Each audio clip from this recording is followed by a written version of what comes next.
সেরা গায়ক ইমরান,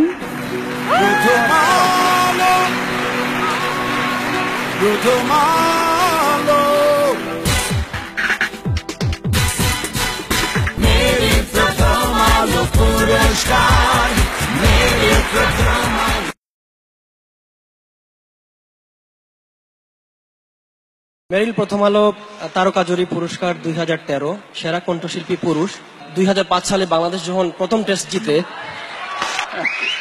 আমাকে এবং আমার পুরা দলকে একটা অনেক ইন্সপায়ার্ড করে যিনি Asif Akbar express.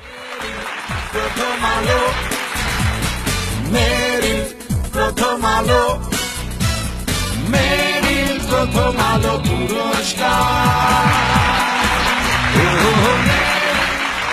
Thank you, ধন্যবাদ জানাচ্ছি প্রথম আলোকে, ধন্যবাদ জানাচ্ছি স্কয়ার টয়লেটসকে। এটা আমি উৎসর্গ করছি, আমার মা মারা গেছেন 25 সেপ্টেম্বর গত বছর। আম্মা থাকলেও খুশি হতেন, কারণ এটা আমার শিরোপা না, এটা আমার শিরোপা পুনরুদ্ধার।